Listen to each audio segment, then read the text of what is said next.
elle est venue. Oh, comment?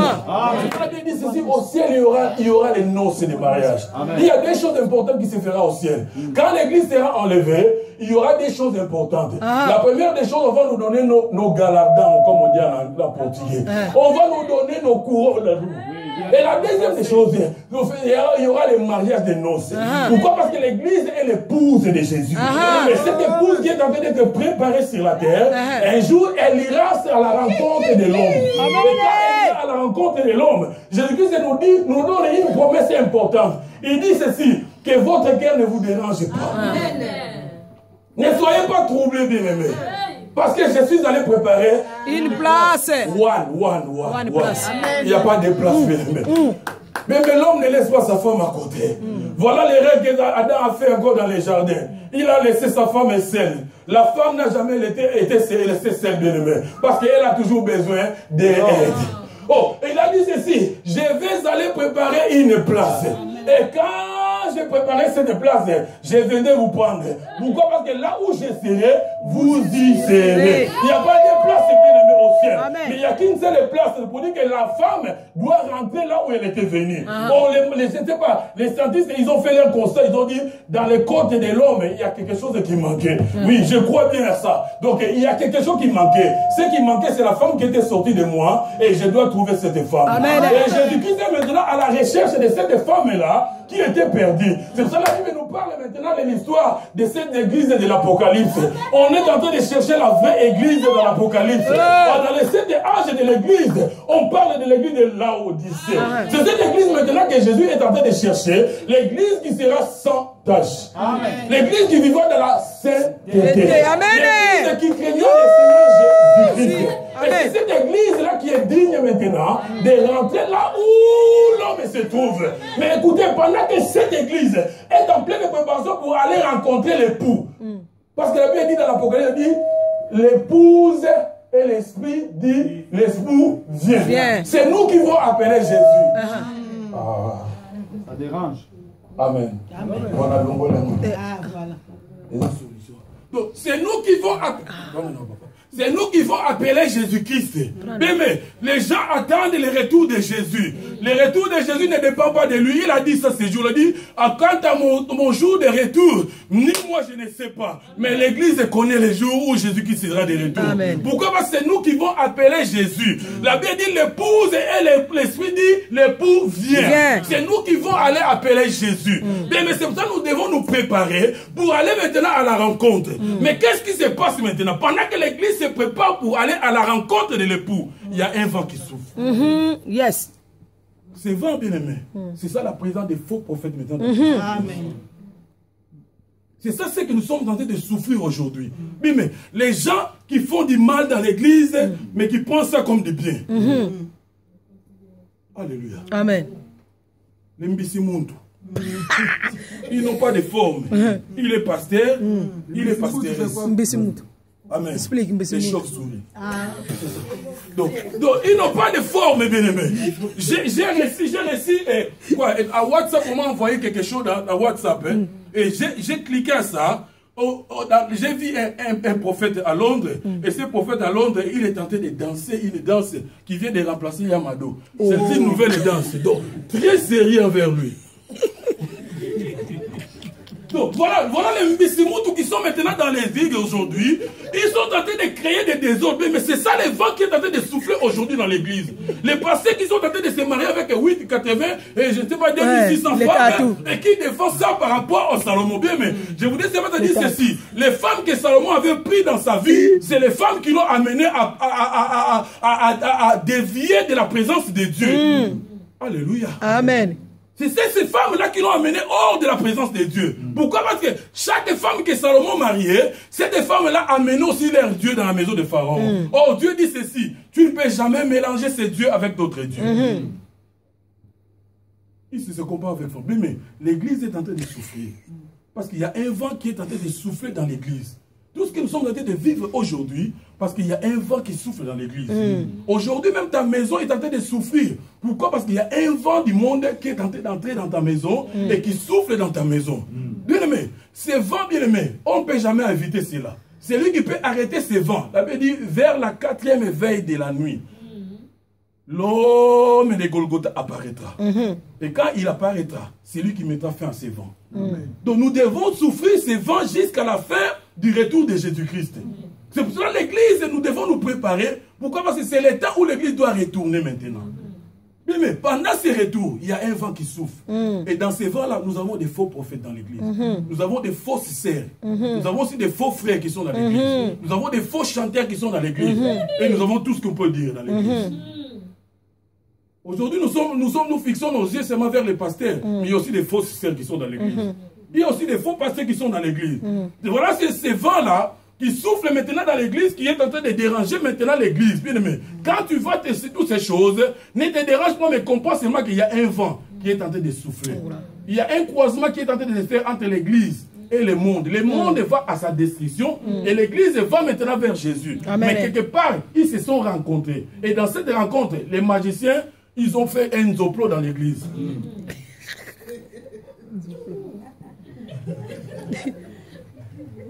Ils n'ont pas où aller parce qu'ils savent bien qu'ils vont dans leur destruction. Pendant qu'ils vont dans leur destruction, il a trouvé une porte ouverte, il a fait un zoplo. Pourquoi? Parce qu'il y a d'autres églises aujourd'hui, la Bible dit ceci, il y a des iniques qui se sont faits. Il y a d'autres iniques que les gens l'ont fait. Il y a d'autres iniques qui viennent de Dieu. Cela veut dire des serviteurs de Dieu. Il y a d'autres serviteurs de Dieu où les hommes disent non, viens nous prêcher la parole de Dieu. Il n'était même pas pasteur, mais il a profité de l'occasion. Et il est devenu. Oh. Comme il connaît Jean 3,16. C'est fini. C'est fini pour lui. Amen. Ce sont des gens qui sont dans l'église. Ils n'ont même pas le bagage. Ils n'ont même pas l'eau pour donner à l'église. Et quand il est là, il commence à vous donner des prophéties avec une feuille sous la langue. Il vous donne des prophéties. Il vous dit que nous avons rencontré Dieu. Mais laisse-moi te dire une chose. Le diable prophétise. Amen. Vrai. Parce qu'il est esprit. Vrai. Les diables prophétisent. Si vous allez dans l'église de Bim, c'était le nom, vous allez dans l'église de Bim, on vous dira tout ce que vous avez besoin dans votre vie. Mais on ne vous donnera pas la solution. Pourquoi? Parce que le diable peut prophétiser. Mais c'est lui qui donne la solution à la vie de quelqu'un. Il s'appelle... Amen. C'est ça, bien aimé. Donc on est aujourd'hui dans l'embrièment à suivre n'importe qui. Et les gens disent que, j'ai entendu quelque part, les gens disent que non, nous allons faire une réunion des amis de Wallace. Bien aimé, moi je suis un ami de Jésus. Amen. Je ne suis pas un ami de Wallace et je ne le serai jamais dans toute ma vie. Amen. Je ne suis pas un ami de Coutinho, je ne serai jamais un ami de Coutinho. Mais je suis un ami de Jésus. Amen. La Bible l'appelle l'ami fidèle. Amen. Proverbe 17 me dit ceci, l'ami fidèle aime à tout temps. Amen. Et au jour du malheur, il se présentera comme un frère. Amen. Moi, Jésus, ici en Europe, si j'ai des problèmes, Coutinho ne quittera pas là où il est pour venir m'assister. Mais il y a quelqu'un qui peut faire des kilomètres et des kilomètres. Amen. Il n'a pas de frontières, il viendra m'assister moi. Il s'appelle Jésus. C'est l'ami fidèle bien-aimé. Il nous suit partout où nous nous sommes. Il nous suit même dans des prisons. Il nous suit même dans des lits d'hôpitaux. Et cet homme-là ne s'est pas arrêté seulement dans le niveau des hôpitaux, mais il est allé même jusqu'au cimetière. Amen. Le pasteur dira que là, je ne vais pas parce qu'il y a des morts. Mais Jésus-Christ avait compris que là où il y a des morts, il y a aussi des vivants. Amen. Il te suivait même dans les cimetières. La Bible dit on avait menotté les gars. Il était là, il ne pouvait rien faire. Il était là, isolé dans sa vie. Mais ce jour-là, l'homme de Golgotha, il a compris qu'il y avait quelqu'un qui était dans les cimetières, mais il n'était pas encore mort. Bien aimé, ne m'enterre pas avant que moi je sois enterré. Cet homme-là n'était pas encore enterré, bien aimé. Mais on l'a retourné, on l'a mis condamné dans les cimetières. Mais quand cet homme est allé là-bas, il a délivré. Il dit aux pourceaux qui étaient en lui, va même là où vous voulez. Même dans les eaux, allez. Et les gens qui disent qu'il ne faut pas manger le porc parce que le porc était dans l'eau. Ne bois pas aussi de l'eau. Ils boivent de l'eau, mais ils ne mangent pas les cochons. Confusion. C'est ça le temps où nous sommes en train de passer, bien aimé. C'est très important de vous comprendre cela. Donc, Jésus, l'Église est en train de souffrir aujourd'hui. La femme est en train de souffrir. La Bible me dit dans le livre d'Apocalypse, une femme était en position de mettre au monde. Mais il y avait les dragons qui étaient devant elle. Voilà la prophétie qui est en train de s'accomplir aujourd'hui. L'Église doit maintenant partir. Mais avant que l'Église parte, il y a les vents qui soufflent. Bien aimé, pendant que tu es en train de te préparer pour faire du bien dans ta vie, il y a les vents qui soufflent. Pendant que tu es en train de te préparer pour aller plus loin, il y a les vents qui soufflent. Écoutez, là où nous venons de lire, j'avais expliqué cela. Néhémie était de retour en Jérusalem pour reconstruire les murailles de Jérusalem. Et pendant que Néhémie était de retour, il a rassemblé les sages, il a rassemblé les magistrats, il a rassemblé tout le monde. Ils ont commencé maintenant à construire. Et pendant que Néhémie commençait à construire, la Bible dit à côté de Néhémie, il y avait des Sambala, il y avait des Tobisha, il y avait des Amoréens, il y avait des Arabes, il y avait tous ces genres de personnes qui regardaient nous. Néhémie dit, voilà ces gens ici. Est-ce que nous ne laisserons-ils finir ce qu'ils veulent faire? Mais pendant que tu es en train de penser de reconstruire ta vie, il y a des gens qui sont à côté de te regarder dire, est-ce que celui-là te laissera-t-il faire cela? Je vais donner cette nouvelle, bonne nouvelle. Je suis enceinte. Est-ce que je le laisserai vraiment mettre au monde cet enfant? Tu es en train de ne pas savoir à qui tu donnes cette information. Vrai. Et en Europe, même un enfant de 3 semaines, on l'annonce déjà. On a le plaisir. Voilà la réalité des temps, bien-aimés. Pendant que Néhémie était en train de construire, pendant que Néhémie était en train de rebâtir les murailles, il y avait les Sambala, il y avait les Tobidja, les Arabes, les Amoréens qui regardaient et disaient, est-ce que nous les laisserons-ils faire cela? Écoutez, ils ont passé un temps difficile pour reconstruire les murailles. Ils ont passé un temps difficile, mais pendant que tu es en train de penser maintenant à reconstruire ta vie, pendant que tu es en train maintenant de penser de se marier, pendant que tu es en train maintenant de mettre ta vie en ordre, il y a des gens qui sont à côté de tes regards en disant, est-ce que nous les laisserons-ils faire cela? Tu verras que ces péchés-là que tu es en train d'empêcher, c'est le même péché que le diable t'envoie quelque chose de à côté. Mais dans le domaine de la délivrance, il y a un démon qu'on appelle un démon familier. Ce démon familier, quand nous naissons, ce démon-là est présent. Et ce démon-là, on l'appelle un démon familier. Pourquoi? Parce que c'est un démon qui marchera avec toi jusqu'à ce que les jours où tu vas recevoir Jésus-Christ dans ta vie. Et ce démon-là, il est familier. Pourquoi? Parce qu'il te connaît, il connaît tes faiblesses. Donc, si le monde des ténèbres veut maintenant t'attaquer, ils vont consulter ces démons-là. En disant, Élisa, elle est faible en quoi? Donc, c'est lui qui va dire que non, Élisa, elle est faible en ça. Et ils vont commencer à t'attaquer là où tu es faible. Mais pendant que toi, tu es en train de chercher à reconstruire ta vie, voilà les démons, voilà les mondes feront appel à ces démons pour les diriger là où tu es faible. Les boissons, là, moi, je ne touche plus aux boissons. Mais je suis en train de tenter. Ils vont te présenter la chose que toi, tu es en train de faire un effort à laisser dans ta vie. Mais nous sommes menacés. L'Église est menacée, les chrétiens sont menacés. Nous sommes menacés dans nos vies, dans nos familles, dans nos foyers, là où nous sommes. Pendant que tu es en train de penser à reconstruire ta vie, de faire du bien dans ta vie, il y a un vent qui souffle contraire à ça. Il y a des Tobidja, des Sambala qui regardent ta vie en disant, est-ce que nous les laisserons-ils faire cela? Mais écoutez, la Bible dit ceci, Goël, verset 22. La Bible dit ceci, Néhémie commence à dire à ses peuples, il leur dit ceci, dans ces mêmes temps de difficultés, dans les temps de difficultés que tu es en train de passer, Néhémie dit ceci, dans ces mêmes temps, j'ai dit encore au peuple que chacun passe la nuit dans Jérusalem. Soulignez cela, c'est important. Néhémie dit au peuple ceci, que chacun de vous passe la nuit dans Jérusalem. Bien aimé, dans les temps difficiles que tu es en train de passer, il ne faut pas aller chercher gauche à droite. L'église que tu es en train de fuir, c'est ça le Jérusalem que tu dois. Amen. Jérusalem veut dire quoi? Pour les gens qui connaissent, Jérusalem veut dire la ville de paix. Pourquoi on l'appelle la ville de paix? Parce que dans Jérusalem, c'est là où se trouvait l'arche de Dieu. Et aujourd'hui, bien aimé, la paix n'est pas dans le monde. Pourquoi? Parce qu'un jour, Jésus-Christ a rencontré ses disciples. Quand il a rencontré ses disciples, il a dit ceci. Il a soufflé, il a dit, je vous laisse ma paix et je vous donne ma paix. Mais la paix n'est pas dans le monde. Tout ce que l'ONU peut faire, je ne sais pas quoi, les réunions des ministériels, des ministres, tout ce qu'ils peuvent faire, la paix n'existe pas dans le monde. Pourquoi? Parce que notre Seigneur n'a pas laissé la paix dans le monde. Amen. Mais il a laissé la paix dans l'église. Amen. Il a dit, je vous donne ma paix et je vous laisse ma paix. Donc il a fini tous les verbes possibles pour la paix. Donner et laisser. C'est ça le verbe qui convient pour la paix. Il n'a pas laissé cela dans le monde, mais il a laissé cela dans l'église de Dieu. Et pendant les temps de difficulté de ta vie, pendant que le vent est en train de souffler contraire à ta vie, bien aimé, voilà la solution. Reste dans Jérusalem. Amen. Que les souffrances de ta vie ne te fassent pas fuir l'église. La Bible dit, il est doux et agréable de frères de demeurer ensemble. Amen, amen. David dit ceci, dans ma richesse à moi, dans tout ce que j'ai à moi, dans tout ce que je peux voir dans mes palais à moi, mais je suis dans la joie. Quand on me dit d'aller dans la maison de l'Éternel, amen. Voilà, tu es en train de fuir l'église. La position du diable, la stratégie du diable, c'est quoi? C'est diviser pour mieux régner. Le diable est en train de t'éloigner loin pour bien te frapper. C'est ça que tu ne sais pas. Bien, mais quand on est ensemble avec ma sœur, nous amenons Jésus-Christ ici. Amen. Quand nous nous rassemblons ensemble, nous amenons Jésus. Et moi, si je suis faible, peut-être l'onction qui est en elle peut m'aider. Amen. Écoutez, ces jours-là, Jésus-Christ était avec ses disciples. Pierre était en train de ronfler ces jours, cette nuit-là. Il ronflait comme il faut. Mais Jésus-Christ lui dit ceci: Pierre, cette nuit-ci, le diable t'a cherché. Il voulait t'éclipser. Toi, tu dormais. Mais moi, j'ai prié pour toi.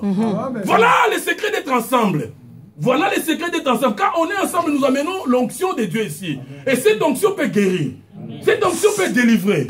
Cette onction peut révéler des choses qui sont cachées. Mais quand tu te retires, ça que tu te retires pour ton malheur. La Bible dit dans les livres des Hébreux, nous ne sommes pas ceux-là qui se retirent pour se perdre. Tu es en train de te perdre pendant que tu te retires par rapport à ça. Mais tu dois comprendre ces choses. Je n'ai mis dit ceci. Dans ces temps difficiles, j'ai dit au peuple de rester en Jérusalem. Ne fuis pas l'église parce qu'il y a une souffrance. Tu vas commencer à rendre ta situation encore plus dure. C'est le diable qui est en train de t'inspirer qu'il ne va plus à l'église. Mais tu sais pourquoi il dit pour ne va plus à l'église? Pour qu'il puisse bien te cribler comme un fou. Alléluia. Amen. Je ne sais pas pourquoi tu fuis l'église. Tu crois que si tu fuis l'église, ton problème sera résolu à la maison. Oh, Dieu est en train d'être encore refroidi et refroidi et refroidi. Mais quand nous sommes là, bien-aimés, nous sommes en train de se chauffer par l'onction qui est en nous et nous partageons cela, bien-aimés. Amen. Quand le pasteur dit que Dieu vous bénisse, cela est réel dans notre vie. Amen. Quand le pasteur dit vous recevez l'onction de Dieu, cela est réel dans notre vie. Cela a des effets dans notre vie parce que c'est la bouche de l'homme de Dieu qui parle par rapport à cela et nous partageons cela. Mais quand tu te retires dans un coin, tu es en train de te fondre encore dans ta vie. Mais Néhémie dit ceci: dans ces temps difficiles, j'ai dit à mon peuple, restez dans Jérusalem. Restez dans Jérusalem. C'est vrai, tu passes un moment difficile. C'est vrai, il y a des problèmes qui t'entourent. Mais je vais seulement te dire, bien-aimé, ton ennemi, ce n'est pas ce que tu penses, mais ton ennemi, c'est le diable. Amen. Et il est en train de souffler un vent contre toi parce qu'il sait bien que toi, tu vas réussir. Écoutez, de Sambalal et Tobidja savaient bien que si les murailles de Jérusalem étaient élevées, personne ne pouvait plus avoir l'accès en Jérusalem.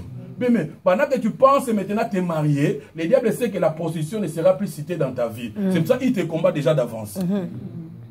Il te combat d'avance. Pendant que tu es en train de passer, de construire, je ne sais pas, en Afrique, voilà les problèmes qui sont en train de venir autour de toi. Parce que le diable sait que quand tu vas construire, tu n'auras plus les problèmes d'argent.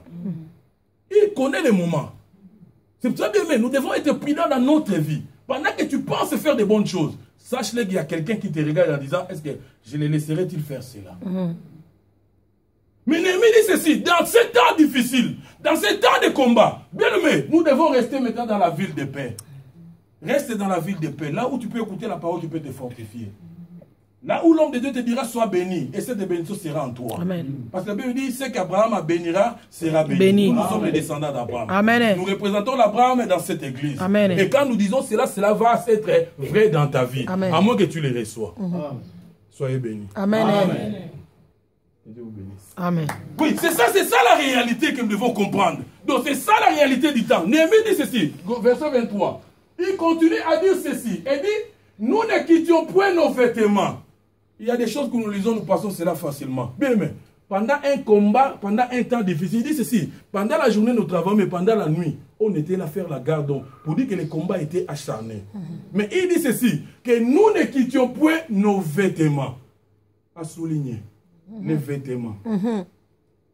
Amen. Amen. Mais dans la Bible, les vêtements parlent de beaucoup de choses. Si nous voulons entrer dans l'enseignement sur les vêtements, on ira plus loin. Mais j'aimerais seulement vous dire ceci. À Jérusalem, il y avait 3 sortes de personnes qui avaient des vêtements, que Dieu honorait par rapport aux vêtements. Il y avait des rois qui devaient s'habiller en pourpre. Et il y avait des sacrificateurs, et il y avait des femmes vierges. Ils avaient des vêtements qui donnaient leur identité. Donc quand tu vois une femme vierge avec cet habit, on dira que cette femme est vierge. Et quand on voit un sacrificateur, il y a un vêtement qui était propre à lui et les rois qui avaient les vêtements propres à eux. Et il y a quelqu'un qui faisait la différence de tous ces vêtements qui s'appelle Joseph. Lui, il avait les vêtements qui avaient toutes les couleurs possibles. Parce qu'il faisait la différence, parce qu'il était l'image de celui qui devait venir. Donc, c'est ça. Donc, les vêtements dans la Bible ne signifient que l'identité d'une personne. Et Néhémie dit ceci, nous ne quittions point nos vêtements. Bien-aimés, pendant les temps difficiles de ta vie, pendant les jours mauvais de ta vie, pendant les jours compliqués de ta vie, voilà la chose importante encore à faire dans ta vie. Ne quitte point tes vêtements. N'abandonne jamais ton identité. Il dit, nous ne quittions point nos vêtements. Dans les grands combats de notre vie, pendant que nous étions en train de combattre, mais nous avons gardé nos vêtements. Pour dire que nous avons gardé notre identité étant juifs. Mais aujourd'hui, quand il y a des problèmes dans nos vies, nous changeons des identités, de Mbisimuntu. Nous changeons des identités. Alléluia. Amen. Quand il y a des problèmes dans nos vies, c'est facile de changer des identités. Bien aimé, nous sommes chrétiens, nous resterons chrétiens. Amen. Il y a une fois qui a chanté chrétien jusqu'à la mort. Bien que sa voix n'était pas bonne. Mais il a chanté cela, il dit chrétien jusqu'à la mort. Chrétien jusqu'à la mort. Bien, mais ne change jamais ton identité par rapport aux souffrances. Ne change jamais ton identité par rapport aux souffrances. Les souffrances peuvent venir. La Bible dit, les malheurs atteignent souvent les justes. Mais l'Éternel en délivre toujours. Combien de gens qui ont cédé leur identité? Combien de gens qui ont vendu leur identité à cause des souffrances? Combien de gens qui ont vendu leur identité à cause des souffrances? Nous nous souvenons de ce qui était passé en Afrique. Il y a une maman